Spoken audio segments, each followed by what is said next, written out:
오늘 우리에게 주신 하나님의 말씀 에베소서 1장 23절 말씀입니다. 한 절밖에 안 됩니다. 우리 에베소서 1장 23절 말씀을 우리 다 같이 한 목소리로 함께 합독해서 받들어 읽습니다. 본문 말씀 개역 개정으로 제가 단톡방에 올려드렸습니다. 다 같이요. 시작. 교회는 그의 몸이니 만물 안에서 만물을 충만하게 하시는 이의 충만함이니라. 한 번 더요. 교회는 그의 몸이니 만물 안에서 만물을 충만하게 하시는 이의 충만함이니라. 아멘. 기도합니다. 할렐루야. 좋으신 하나님, 능력의 아버지 감사합니다. 오늘도 우리를 사랑하셔서 우리를 구원하시고 예수 그리스도의 십자가의 대속에 은혜를 베풀어 주셔서 우리를 하나님의 자녀로 입양하여 주셨으니 감사합니다. 주님, 우리가 하나님께 받은 귀한 축복을 이제 아버지 하나님 이 땅 가운데 살면서 교회를 통하여 예수님의 귀한 사역을 이어갈 수 있도록 주여 축복하여 주옵소서. 오늘도 아버지 하나님 에베소서의 말씀을 우리가 함께 배우기를 원합니다. 이 말씀을 통하여 하나님께서 우리에게 기대하시고 바라시는 것들을 아버지 온전히 이루어 갈 수 있도록 주님 무딘 입술에 이 종을 붙들어 주시고 아버지 이 연약한 자가 선포하는 하나님의 말씀 가운데 성령으로 인쳐 주시고 성령으로 교통하여 주시고 성령으로 운행하여 주셔서 놀라운 생명의 역사가 놀라운 기적의 역사가 하나님 나라의 역사로 쓰임받을 수 있도록 축복하여 주옵소서. 전폭을 주께 맡겨드립니다. 감사를 드리옵고 예수님 이름으로 축복하며 기도합니다. 아멘. 할렐루야. 아멘. 이 에베소서의 말씀 우리가 이제 함께 오늘부터 공부를 하려고 하는데요. 에베소서는 바울이 쓴 서신입니다. 바울은 이 신약 성경에만 13권 이 바울의 이름으로 쓰여졌는데 갈라디아서를 필두로 많은 사람들이 데살로니가 전서가 먼저 쓰였다고 생각하지만 저는 갈라디아서가 빨리 쓰여졌다고 생각을 하거든요. 그래서 어쨌건 갈라디아서를 필두로 신약 성경에 포함되어 있는 많은 서신서들이 바울에 의해서 쓰여져요.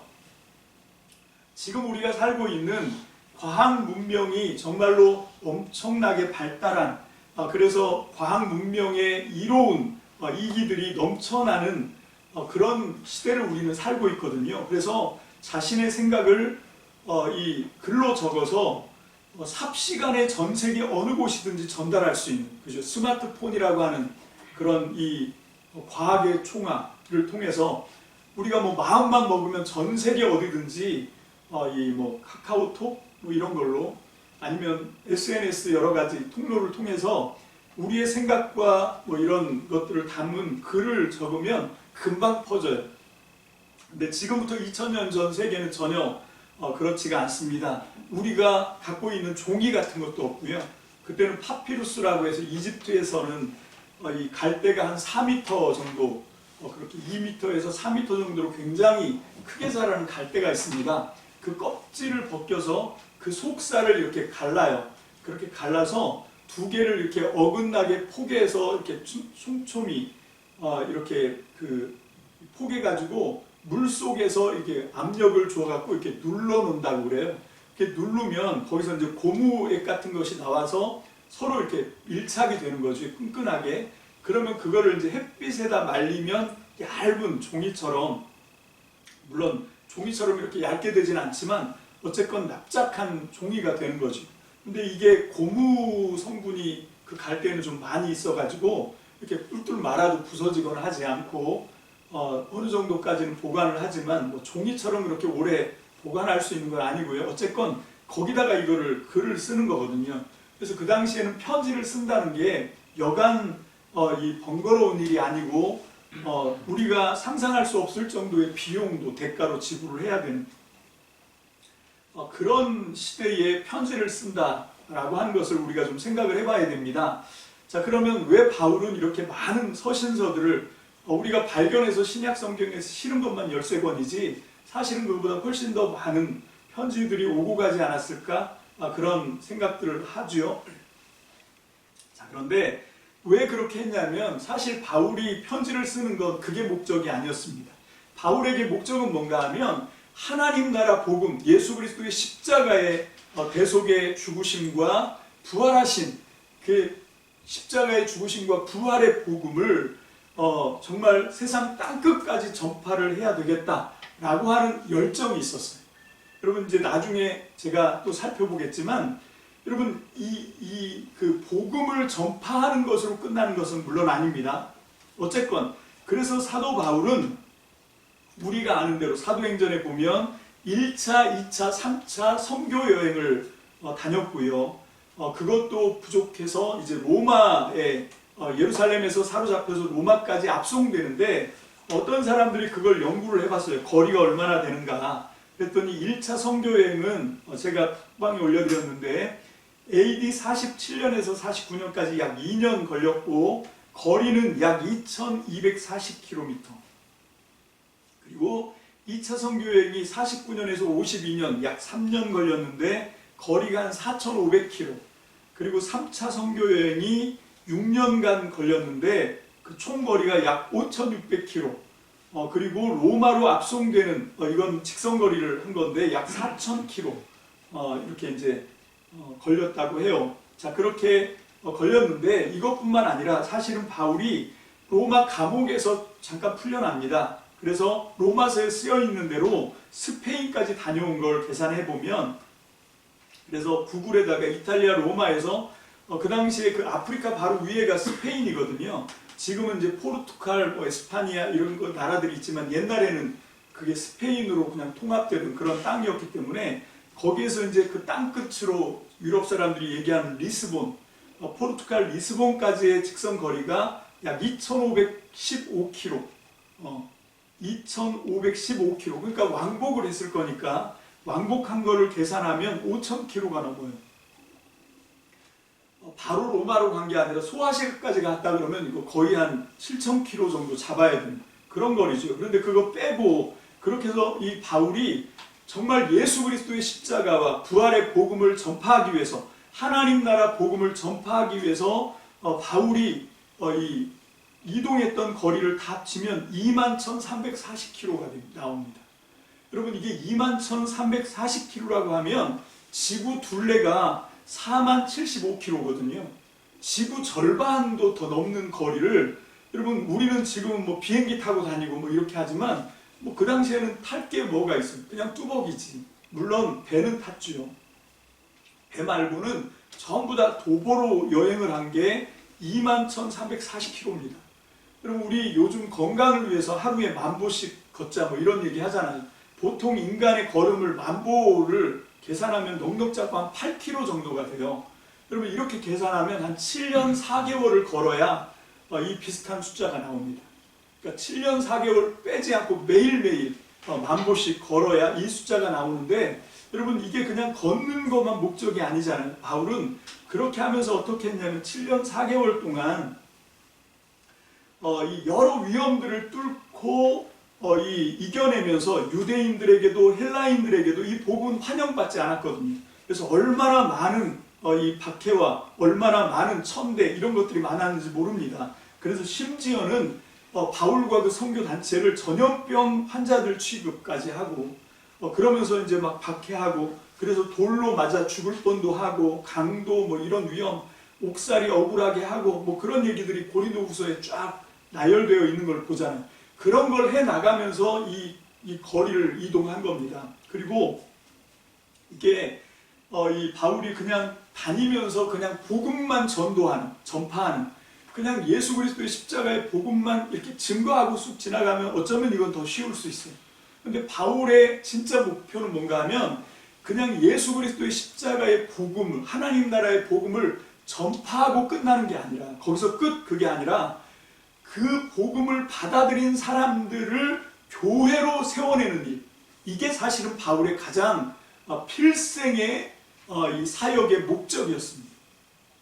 바울에게 있어서 이 교회를 세우는 것, 그것이 이 바울의 사역의 핵심 중의 핵심입니다. 그냥 복음을 전파해서 예수 믿고 구원받고 천국 가는 사람들 숫자를 늘리는 거 이게 중요한 게 아니라 그렇게 예수 복음을 받아들이고 영접한 사람들에게 어떻게 이 사람들을 교회 안으로 끌어들여서 교회가 되게 하느냐. 그래서 가는 곳마다 교회를 세웠거든요. 근데 알다시피 이렇게 먼 거리를 다니면서 광범위한 지역에 여기저기 교회들을 막 세우다 보니까 그 교회들에게 문제가 있거나 그 교회들을 성숙시키고 성장시키는데 필요한 어떤 교육들을 할 때 일일이 다 찾아가서 직접 가르치기는 물리적으로 불가능하잖아요. 그래서 어쩔 수 없이 편지라고 하는 수단을 쓰는 거예요. 편지에다가 자기의 생각 이런 것들을 적고 교회 문제가 생기면 그 문제를 해결할 수 있는 그런 것들을 적고 해가지고 이 편지들을 통해서 사역을 하는. 여러분, 그래서 이 사도 바울의 이 서신서들을 공부하면서 우리가 놓치지 말아야 되는 건 뭔가 하면 사도 바울에게 있어서 주 관심은 뭐냐면 물론 하나님 나라 복음, 예수 그리스도의 십자가와 부활의 복음 이걸 전하는 것도 목표이지만 그것보다 더 본질적인 사도 바울의 사역의 목적은 뭔가 하면 그렇게 해서 예수 그리스도의 복음을 받아들이고 이제 하나님의 자녀로 받아들여진 사람들을 이제 교회로 세워내는 것, 이것이 가장 필생의 사역이었다. 이것이 핵심이었다라고 하는 것이죠. 아까도 말씀드렸지만 이 에베소서는 총 6장 155절로 이루어진 성경입니다. 사도 바울이 이제 로마로 압송되어 가지고 바울이 로마 시민권자였거든요. 그래서 이 바울이 그 이방 땅을 누비면서 복음을 전하다 보니까 유대인들한테 미움을 엄청 많이 받죠.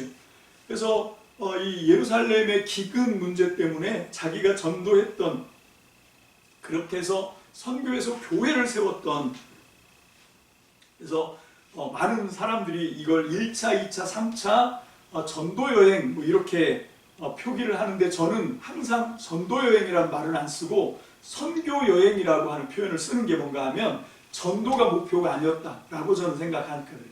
바울의 목적은 교회를 세우는 거기 때문에 이건 전도여행이라고 하면 안 되고 선교여행이라고 표현하는 것이 맞다. 그렇게 해서 이제 누비고 다녔던 그 선교지 교회들에게 모금을 해가지고 그 모금한 구제헌금을 예루살렘에 갖다 주러 간 길에 거기서 이제 성전에서 린치를 당하고 그 위기 속에서 이제 로마 군인들한테 체포가 됩니다.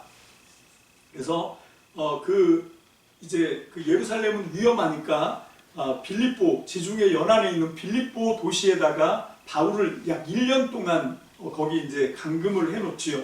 그렇게 해서 거기에 이제 잡혀 있다가 바울은 또 로마 시민권자입니다. 로마 시민의 권한이 뭔가 하면 황제 앞으로 가서 자기의 억울한 소송을 황제에게 맡길 수 있는 그런 특권이 있는 거지요. 그래서 로마가 바울 시민권자, 바울이 로마 시민권자의 권한으로 이제 자기의 이 소송을 황제 앞에서 받겠다, 카이사르 황제 앞에서 받겠다라고 이제 요구를 하는 바람에 한 1년에 걸쳐서 로마로 압송되는 그런 과정을 겪습니다. 여러분, 그 당시에는 황제가 누구였냐면 율리우스 클라우디우스 왕조의 마지막 황제, 5번째 제5대 황제로 네로가 54년부터 주 54년부터 이 68년까지 황제 노릇을 하고 있었던 그런 때였죠. 그러니까 네로한테 자기의 소송을 맡기게 됩니다. 자, 그렇게 해서 이제 로마에 당도했을 때 로마에서 또 이제 한 2년 가까이 감옥에서 재판을 받으려고 기다리고 있는 그런 시간들이 아마 소요됐을 것이다 라고 생각을 해요. 물론 이건 추정입니다. 곧바로 했을지 그건 아무도 몰라요. 어쨌건 그 기간 동안 사도행전에 보면 사도 바울이 감옥, 지하 감옥 이런 아주 열악한 환경 속에 들어가 있었던 건 아닙니다. 어디 있었냐면 그냥 그 바울이 아마 구입했을 거라고 생각되는 그 집에 그냥 가택연금 형식이 된 거예요. 거기서 자기는 바깥으로 나올 수 없지만 누구든지 바울을 만나러 오면 그 사람들을 맞아들여서 그 방 안에서 하나님 나라 복음을 얼마든지 가르칠 수 있는 그런 좋은 형편의 환경 속에서, 좋은 상황 속에서 이 에베소서를 썼습니다. 그래서 이 에베소서를 써가지고 이 편지를 이제 에베소 성도들에게 나누어 주는 것이죠. 여러분, 에베소서는 다음과 같은 구조로 크게 봤을 때 두 부분으로 나누어 볼 수가 있어요. 먼저 1장부터 3장까지는 복음에 대한 설명, 그리고 4장에서 6장은 그러므로 라고 하는 접속사로 이어지는 그 복음을 깨달은 사람, 그래서 복음을 받아들이고 복음을 영접한 사람들이 내가 복음을 믿었다라고 하는 것을 삶의 자리에서 어떻게 내가 복음을 믿는 사람으로서 살아야 하는지 실천적인 문제들을 다루고 있는 게 4장부터 6장인데 특징은 뭔가 하면 이 4장 6장의 내용이 전부 관계에 집중되어 있다는 거죠. 부부의 관계, 또 부모와 자식과의 관계, 그 다음에 이 주인과 종의 관계, 이런 관계들을 설명하면서 거기서 어떻게 하나님 나라 복음을 받아들인, 그래서 영접하고 교회가 된 사람들이 어떻게 살고 어떻게 관계를 맺고 어떻게 해야 되는가, 한마디로 얘기하면 예수님이 우리에게 주신 유일한 계명, 세 계명, 서로 사랑하라 라고 말씀하신 그 사랑을 실천함으로 이 예수 믿는 사람, 복음을 영접해서 교회가 된 사람으로서 우리가 살아내야 된다 라고 하는 것이죠. 에베소서 먼저 1장 1절로 2절, 이 에베소서 1장 3장 첫 부분에서 이 세 가지로 또 구분해서 볼 수가 있는데, 첫 번째는 뭔가 하면 인사말이에요. 1장을 세 부분으로 나누어 보면 1장 1절에서 2장은 이 인사말이 나옵니다. 한번 다 같이 봅니다. 시작. 하나님의 뜻으로 그리스도 예수의 사도가 된 나 바울이 에베소에 사는 그리스도 예수를 믿는 성도들에게 이 편지를 씁니다. 우리 아버지 하나님과 주 예수 그리스도께서 내려주시는 은혜와 평화가 여러분에게 있기를 빕니다. 발신자를 밝히고 나 바울이 수신자를 언급합니다. 에베소에 사는 그리스도 예수를 믿는 성도들에게 이 편지를 씁니다. 이거는 이 그리스도 편지의 전형적인 형식입니다. 그런데 바울은 거기에다가 바울의 특징인데 그게 뭔가 하면 자기의 사도권을 주장하지요. 하나님의 뜻으로 그리스도 예수의 사도가 된 나 바울인 거예요. 자, 그렇게 이제 하면서 그 다음에 이제 또 바울의 서신의 특징 중에 하나가 뭔가 하면 은혜와 평화, 순서도 바뀌지 않아요. 은혜와 평화로 축복하는 축복 기도가 나옵니다. 그게 2절인데 우리 아버지 하나님과 주 예수 그리스도께서 내려주시는 은혜와 평화가 여러분에게 있기를 빕니다 라고 이 축복하는 은혜의 인사말을 하는, 이걸 통해서 이 앞부분 에베소서의 처음 부분 문안 인사가 이제 지나가지요. 자, 그리고 나서 두 번째 단락, 1장 두 번째 단락이 뭔가 하면 1장 3절부터 14절까지, 1장 3절부터 14절까지는 시 형식이에요. 시. 그런데 저는 이걸 시라고 생각하지 않고요. 이건 찬양입니다. 바울이 하나님 앞에 올려드렸던 찬양인데, 바울은 이 엄청난 찬양으로 이 3절부터 14절까지 에베소서의 이 어마어마한 정말 기가 막힌 하나님의 말씀의 문을 활짝 열고 들어가는데, 그 들어가는 그 입구가 뭔가 하면 이 찬란한 찬양이에요. 그래서 이 찬양은 어떤 내용을 담고 있냐면 그 하나님의 선택과 예정, 이것은 이제 과거에 하나님께서 우리에게 주셨던 신령한 축복이죠. 하나님은 만세전에 이 세상을 만들기도 전부터 우리를 예수 그리스도 안에서 택정하시고 택하시고 선택하시고 예정하셨다. 그리고 두 번째로 뭔가 하면 더러운 우리의 모든 죄를 예수님의 십자가의 보혈로 다 소멸해서 우리를 하나님의 자녀로 받아들여 주셨다. 입양해 주신 은혜. 여러분, 이것은 현재 우리가 받게 된 복이지요. 자, 그렇게 해서 하나님을 믿게 된 사람들의 삶에 나타나는 변화들을 하나님의 신령한 복으로 여러 가지 복들로 얘기하면서, 그런데 그 복이 어떻게 나누어지고 있냐면 1장 3절부터 14절까지가 한 찬양인데, 이게 놀랍게도 헬라어 원문으로 보면 한 문장이에요. 그러니까 3절부터 14절까지 끊어지지 않고 굉장히 긴 장문의 딱 한 절인데, 그 한 절의 시인데 그 시가 다시 세 부분으로 나눠지죠. 그래서 3절로부터 6절까지는 성부 하나님께서 우리에게 내려주신 신령한 복 얘기를 해요. 그 다음에 7절로 12절은 성자 예수님이 우리에게 내려주신 신령한 복을 또 얘기하고, 그 다음에 13절, 14절은 성령님께서 우리에게 허락해 주신 복을, 신령한 복을 노래하면서 찬양하면서, 그런데 그 성부 하나님, 성자 예수님, 성령 하나님의 내려주신 그 신령한 복의 그 결과로 마지막 마무리를 전부 다 찬미로 끝마치고 있다라고 하는 거죠. 자, 1장 6절 봅니다. 시작. 다 같이요. 읽습니다. 시작. 그래서 하나님이 하나님의 사랑하시는 아들 안에서 우리에게 거저주신 하나님의 영광스러운 은혜를 찬미하게 하셨습니다. 12절입니다. 그것은 그리스도께 맨 먼저 소망을 둔 우리로 하여금 하나님의 영광을 찬미하는 사람이 되게 하시려는 것이었습니다. 14절도요. 이 성령은 하나님의 소유인 우리가 완전히 구원받을 때까지 우리의 상속의 담보이시며 우리로 하여금 하나님의 영광을 찬미하게 하십니다.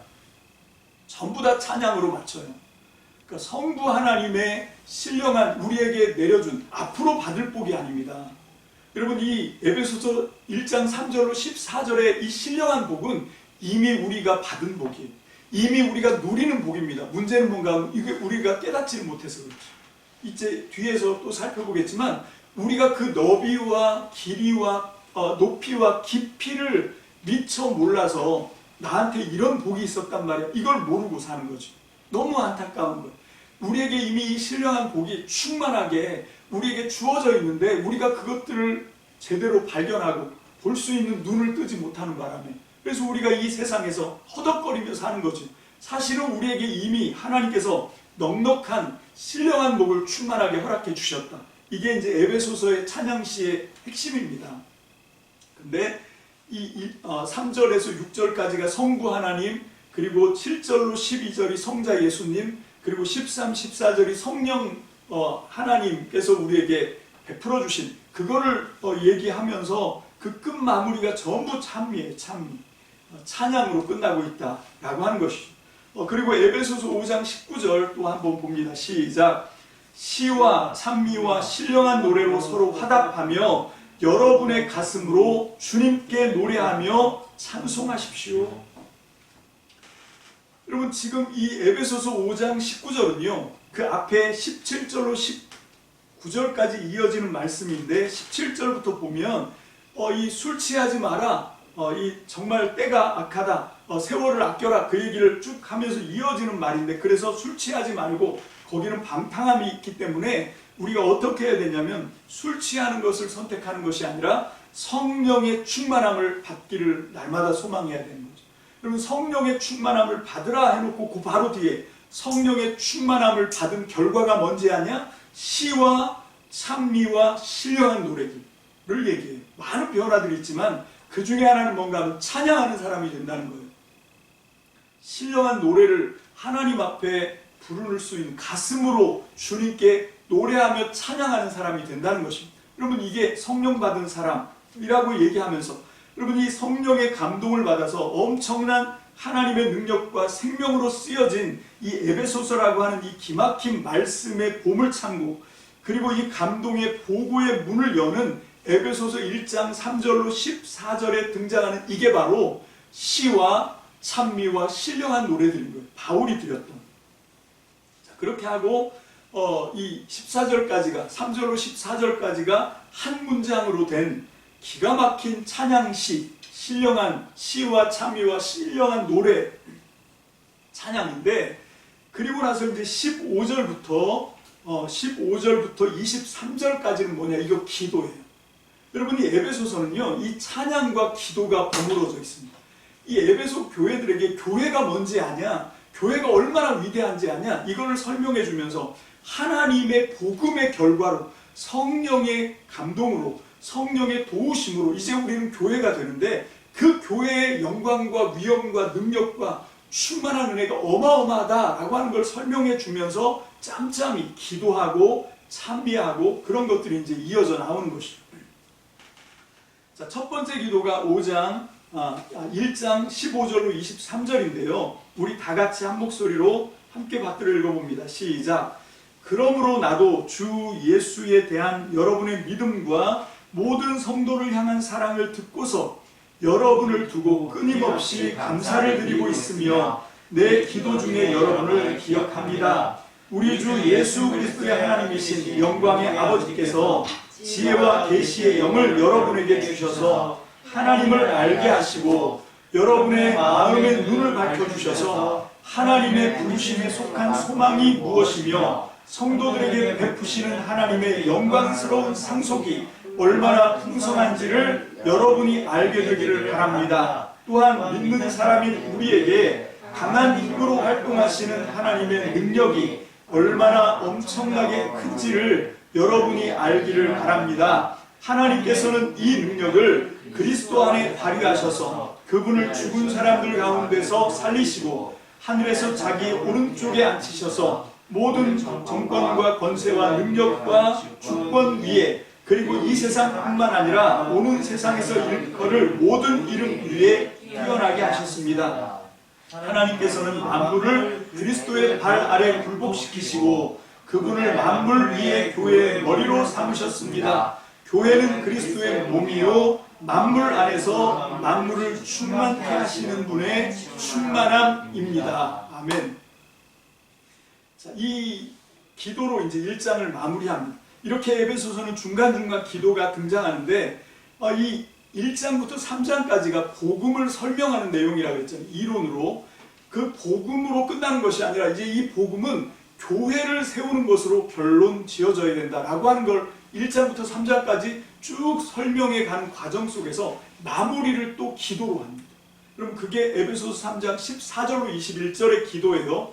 다 같이 바울의 심정을 한번 헤아리면서 다 같이 한번 읽어봅니다. 시작. 그러므로 나는 아버지께 무릎을 꿇고 빕니다. 아버지께서는 하늘과 땅에 있는 각 족속에게 이름을 붙여주신 분이십니다. 아버지께서는 그분의 영광의 풍성하심을 따라 그분의 성령을 통하여 여러분의 속사람을 능력으로 강건하게 하여 주시고 믿음으로 말미암아 그리스도를 여러분의 마음속에 머물러 계시게 하여 주시기를 빕니다. 여러분이 사랑 속에 뿌리를 받고 터를 잡아서 모든 성도와 함께 여러분이 그리스도의 사랑의 너비와 길이와 높이와 깊이가 어떠한지를 깨달을 수 있게 되고 지식을 초월하는 그리스도의 사랑을 알게 되기를 빕니다. 그리하여 하나님의 온갖 충만하심으로 여러분이 충만하여지기를 바랍니다. 우리 가운데서 일하시는 능력을 따라 우리가 구하거나 생각하는 것 이상으로 더욱 넘치게 주실 수 있는 분에게 교회 안에서와 그리스도 예수 안에서 영광이 대대로 영원 무궁하도록 있기를 빕니다. 아멘. 자, 이렇게 하면서 이제 1장부터 3장까지 우리에게 허락하신 하나님의 복음을 통한 그 신령한 복이 얼마나 어마어마한지, 그리고 그 신령한 복은 예수 안에서 교회를 통하여 우리에게 이루어진다. 하나님의 뜻은 예수님을 머리로 해서 그 예수님이 이 세상을 충만하게 하시는 하나님의 충만함인데 그 하나님의 능력으로 세상을 충만하시게 하시는 그분의 충만함이 이제 그분의 몸인 교회를 통하여 나타나게 되었다라고 하는 거죠. 그래서 이 교회가 얼마나 위대한지, 교회가 얼마나 어마어마한지, 교회가 얼마나 하나님의 능력으로 이 세상을 소망 가운데 충만하게 할 수 있을 것인지를 쭉 얘기하고 마지막에 기도로 마무리를 하는 거죠. 그리고 이제 4장에서는 그러므로 하고 이제 이렇게 쭉 설명을 하고 있는데 세세한 내용들은 우리가 이제 아주 잘게 우리가 한번 그렇게 하면서 살펴보기를 원하고요. 오늘은 그냥 딱 한 가지 질문으로 오늘 설교를 마치려고 해요. 여러분, 저는 오늘 설교를 처음 시작하면서 에베소서를 공부하면서 저 개인적으로 정말 저의 남은 인생에 대한 제 눈이 달라졌어요. 밝아졌어요. 내가 앞으로 어떻게 살아야 될지가 확실해지는 그런 말씀이 바로 이 에베소서를 통해서 하나님이 저에게 주신 말씀의 은혜입니다.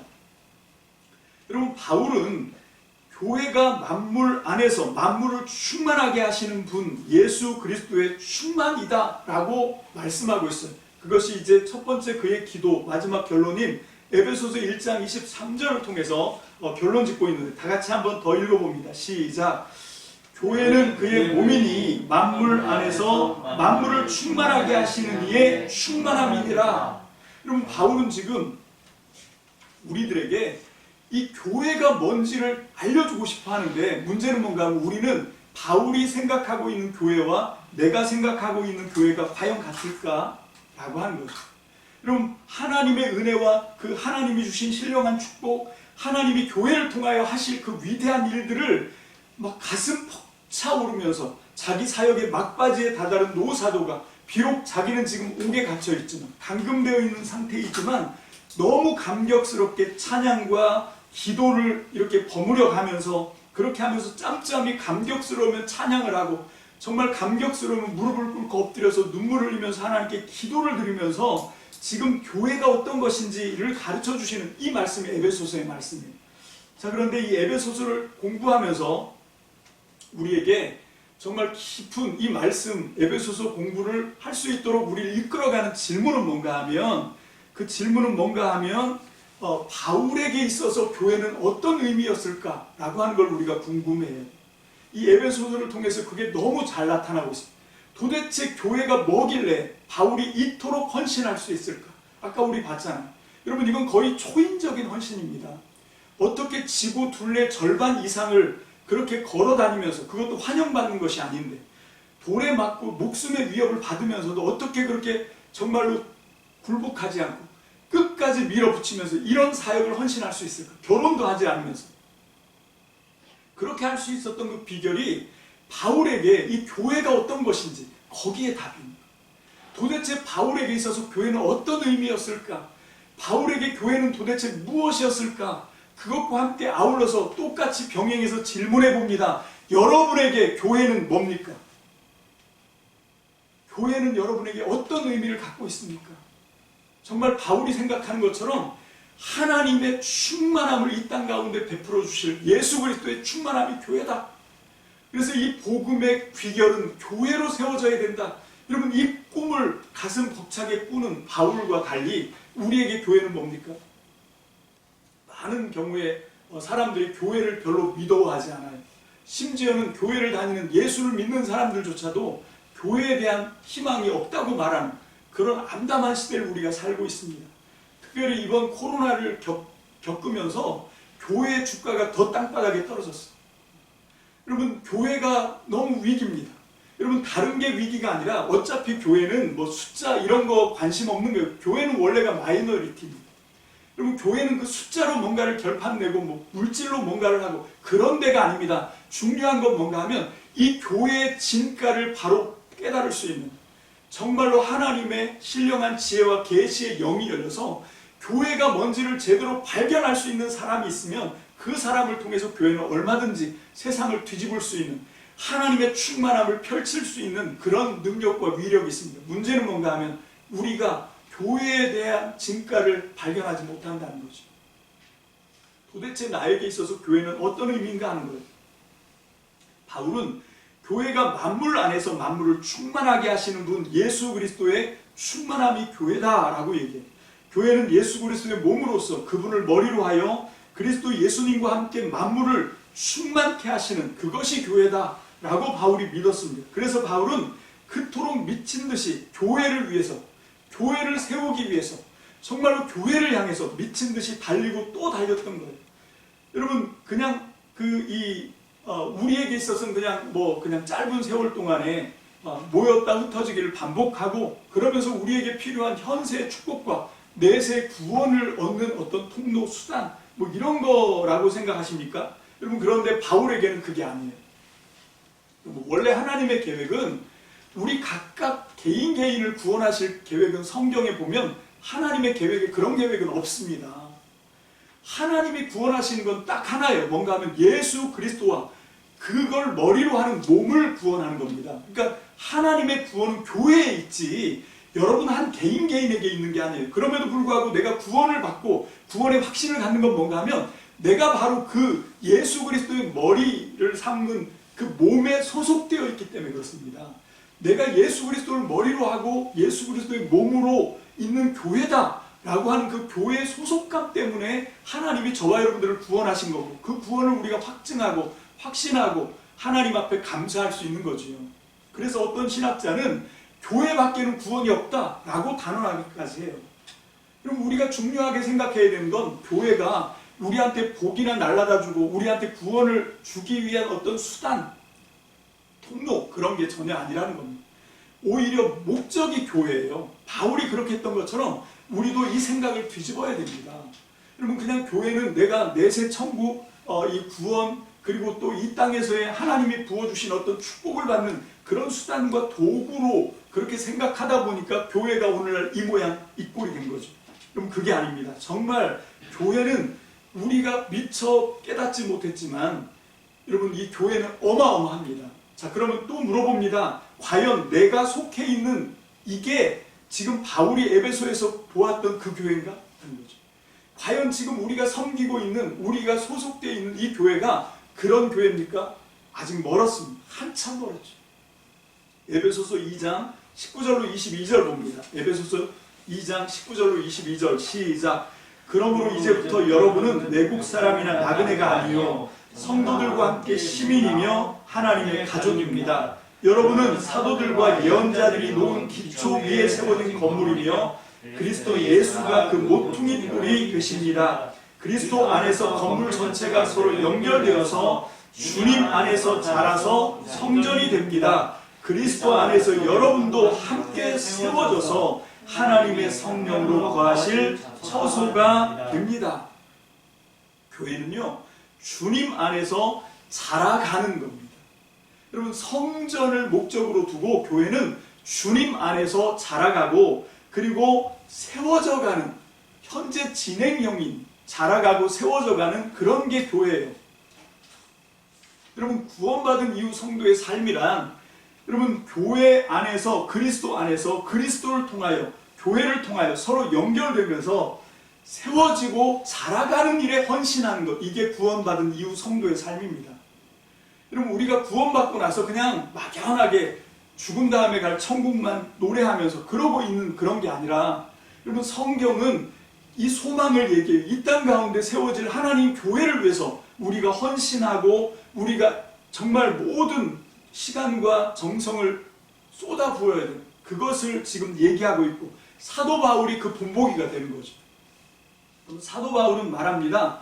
여러분 사도 바울은 바로 그 교회를 하나님께서 꿈꾸시는 그 교회를 이 땅 가운데 세워드리기 위해서 그렇게 정말 죽을 힘을 다해서 이 사역을 하고 있고 그리고 지금 로마 감옥에서 에베소 편지를 쓰면서 자기의 마지막을 어쩌면 예감할 수도 있을 거라고 저는 생각을 해요. 마지막에 자기 몸속에 있는 뜨거운 피 한 톨까지 아낌없이 쏟아 부으면서도 사도 바울은 그렇게 해서라도 하나님의 진정한 교회가 세워질 수 있다면 나는 족하다라고 얘기하는 이게 사도 바울이거든요. 여러분 저는 이제 이 첫 번째 질문, 우리에게 교회는 어떤 의미인가? 바울에게는 교회가 이런 엄청난 의미인데 그래서 바울은 교회를 위해서 결혼도 하지 않고 자기의 모든 생애를 쏟아붓고 달리고 미친 듯이 사역하고 그리고 마지막에는 자기의 목숨을 제물로 하나님 앞에 바치는 그렇게 해서 교회를 세우는 그 꿈과 그 사역을 위해서 온전히 헌신을 했는데 저와 여러분들에게 도대체 교회에는 어떤 의미인가? 교회에 대한 그림이 있기는 있는 건가? 오늘날 우리의 신앙에 있어서 가장 중요한 것은 이 교회의 그림을 발견하는 거라고 생각해요.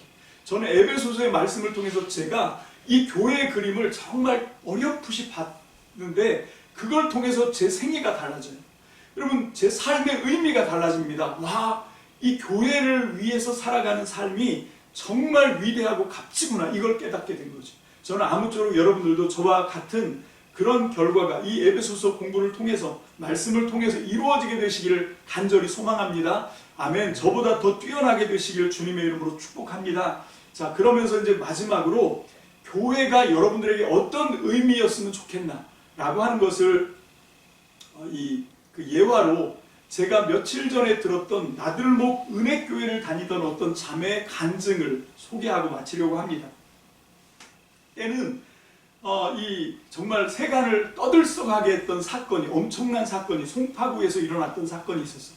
2014년 겨울에 이 정말 너무 삶의 형편, 생활 형편이 너무 힘들어서 극단적 선택을 하면서 정말 죄송합니다라고 시작하는 마지막 편지를 쓰고 현금 70만 원과 함께 그 쪽지를 남기고 번개탄 피워놓고 숨졌던 세 모녀 사건 기억하십니까? 그게 2014년에 일어났던데 그 즈음이었다고 해요. 그 자매 사건도.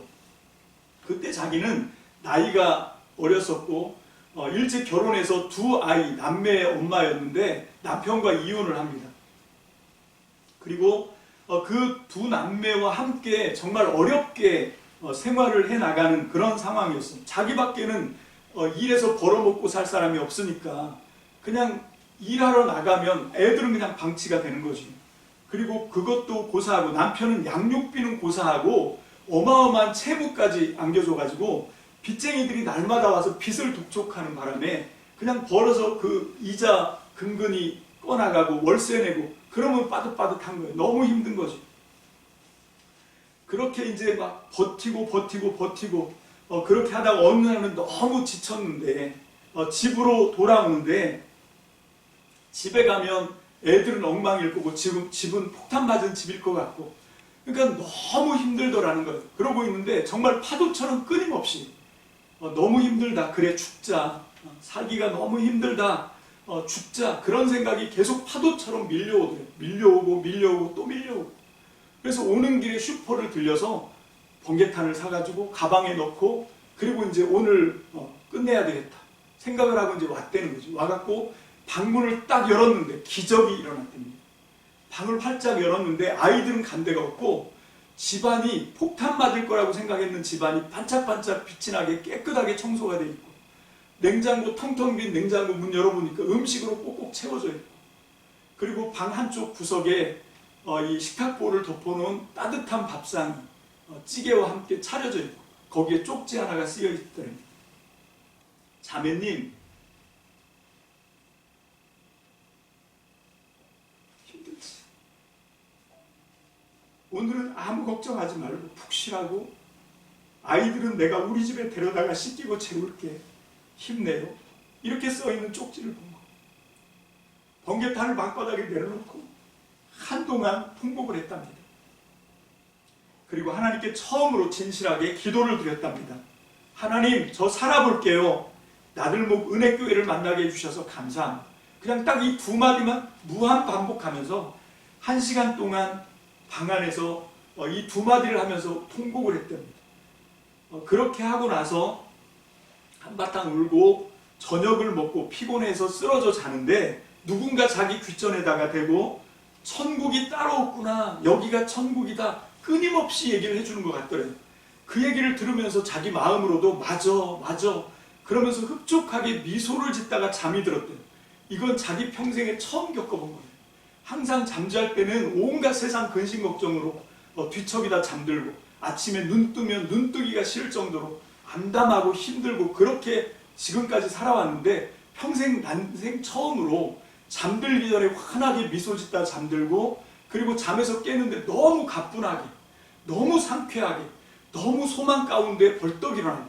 근데 기적은 뭔가 하면 그 2014년 이후 지금까지 단 하루도 미소 짓지 않고 잠든 날이 없고 그리고 소망 가운데 가뿐하게 일어나지 않은 적이 없다는 거예요. 그 이후로 그 기적이 계속된다 라고 얘기하더라고요. 근데 그렇게 된 이유가 뭔가 하면 이 사건이 일어나기 한 달도 채 되기 전에 이 나들목 은혜교회 한 가정교회를 만난 거예요. 이 메모를 써놓고 청소를 하고 아이들을 데려다 씻기고 재우는 그 사람은 바로 그 가정교회 목자였고 그 목자가 너무 정말 친절하고 사랑스러워서 한 달도 안 됐는데 자기 집 비밀번호까지 공유할 정도로 너무 친밀해진 그런 관계였던 거죠. 그 비밀번호를 알려달라고 해서 알려줬는데 선뜻 알려줬는데 이렇게 자기가 힘들었을 때 와서 문을 따고 청소를 깨끗하게 해놓고 냉장고를 채워놓고 따뜻한 저녁밥을 지어놓고 애들을 데리고 와서 씻겨주고 그렇게 할 줄은 상상도 못했다는 거죠. 그런데 그렇게까지 하면서 자기를 돌봐주고 이끌어주고 이게 교회입니다. 여러분 교회는 서로 하나님의 성전으로 세워가고 섬기고 사랑으로 그렇게 하면서 서로 가르치고 키워내는 거 이게 교회예요. 여러분 오늘날 우리가 알고 있는 교회는 어떤 교회입니까? 누가 죽는지도 몰라요. 여러분, 누가 자살했는지도 모릅니다. 누가 죽고 싶어 하는지도 모릅니다. 그냥 자기 사는 것 빠듯해서 남들이 어떻게 사는지 돌아볼 여유가 없어요. 여러분, 그런데 하나님의 교회는 그게 교회가 아니라는 거죠. 정말 하나님의 교회는 뭔가 하면 이렇게 세상에서 버려진 것 같은 그런 사람들에게 하나님의 손발이 되어서 찾아가서 소망을 줄 수 있는, 그게 진짜 하나님께서 꿈꾸시는 교회고, 그게 지금 이 바울이 에베소서에서 쓰고 있는, 그게 예수 그리스도를 통해서 세상을 충만하게 하시는 예수님의 충만함이 교회다라고 할 때 이 말씀이 맞는 거죠. 여러분, 우리는 어떻습니까? 여러분, 우리는 이 목적을 향해서 좀 달려갔으면 좋겠어요. 정말 이런 교회를 한번 세워봤으면 좋겠습니다. 우리가 속해 있는 교회가 이런 교회가 돼서 세상의 소망을 잃어버리고 그렇게 끈떨어진 연처럼 그렇게 방황하는 심령들에게 하나님이 살아계시다는 걸 이론이 아니라, 여러분, 어떤 자기 잘난 어떤 그런 교만으로가 아니라 정말 겸손하게 섬기는 그 사랑의 실천을 통해서 그렇게 서로가 서로를 세워가는 살아있는 교회의 부활을 통해서 하나님 이 교회를 온전히 세워드릴 수 있는, 그래서 교회가 그런 역할을 할 수 있는 그런 교회가 된다면 얼마나 좋을까. 여러분, 우리가 이런 교회 그림을 좀 그려봤으면 좋겠어요. 여러분, 그렇게 하려고 하면 우리가 어떻게 해야 되는가? 그 내용이 이 에베소서 안에 다 있습니다. 어떻게 해야 되는지. 먼저는 우리가 정말 낡은 옛사람을 벗어버리고 새 사람으로 변화가 되어야 됩니다. 그리고 거기서 끝나는 것이 아니라 서로 관계를 통해서, 서로가 서로 사랑하는 관계를 통해서 하나님의 교회를 이 땅 가운데 삶의 실천으로 이루어내야 돼요. 여러분, 우리는 이런 교회를 꿈꾸고 있습니다. 우리가 정말 이 교회가 별로 소망이 아니다, 그런 절망적이고 실패한 것 같은 그런 낙담 속에서 우리가 교회를 생각하고 교회를 그려볼 수 있지만, 우리 참믿음 교회는 이 에베소서의 말씀을 통해서 진짜 교회의 능력을 회복하는 저와 여러분들 되시기를 주님의 이름으로 축복합니다. 기도하겠습니다. 할렐루야. 살아계신 주님, 우리에게 지금까지 교회는 별로 능력이 없어 보이고 소망할 만한 것이 없어 보이고 기대할 만한 것이 없어 보이는 그런 것은 아니었는지, 하나님, 그러나 그것이 우리의 부족함이지, 하나님, 우리의 믿음 없음이지, 하나님, 교회가 원래 그런 게 아니었는데, 하나님이 에베소서 공부를 통해서 하나님, 우리가 교회에 대해서 잘못하고 있었던 생각을 화들짝 고쳐나갈 수 있도록 하나님, 우리에게 지혜와 계시의 영을 허락하여 주옵소서. 하나님, 우리가 예수 그리스도께서 교회를 통해서 쏟아 부어주시는 그 엄청난 사랑의 그 높이와 길이와 너비와 깊이를 깨달을 수 있도록 주님, 우리에게 지혜와 계시의 영을 주시고 우리의 눈을 열어 주시옵소서. 하나님, 그래서 우리가 정말 교회의 위대함을 발견하게 하시고 그냥 보고 하나님 지나치는 자가 아니라 그 위대한 교회를 내 삶 속에서 반드시 구현하고 말겠다는, 반드시 세워드리고야 말겠다는 하나님, 그런 소망을 바울과 함께 그 교회의 꿈을 꾸는, 주님과 함께 그 교회의 그림을 그리고 실천해 나가고 세워나가는 하나님, 그런 성도로 거듭나게 주여 축복하여 주시옵소서. 하나님, 교회를 믿는다는 것은 그냥 우리가 관념으로, 생각으로, 마음으로 그렇게 동의하는 것은 교회를 믿는 것이 아니라는 것을 발견하기를 원합니다. 정말 교회를 믿는다는 것은 내 삶을 헌신해서, 내 삶을 쏟아 부어서 하나님께서 그림 그려주신 그 교회를 내 삶 속에서 이 땅 가운데 온전히 실현시켜 드리고야 말겠다는 그 꿈을 가지고, 하나님, 비록 내 때에는 다 완성되지 않더라도 하나님, 우리 후손들에게 대를 물려가면서 하나님의 교회를 기대하고 하나님의 교회를 꿈꾸고 하나님의 교회를 완성해 나가는, 하나님, 이것이 진짜 교회를 믿는 자인 것을 깨닫게 도와주시고, 하나님, 먼저 그 교회의 그림을 온전히 발견할 수 있도록 성령님 우리 가운데 운행하여 주시옵소서. 지혜와 계시의 영으로 우리를 북돋아 주시옵소서. 하나님, 감사드립니다. 축복합니다. 예수님의 이름으로 감사하며 기도합니다. 아멘.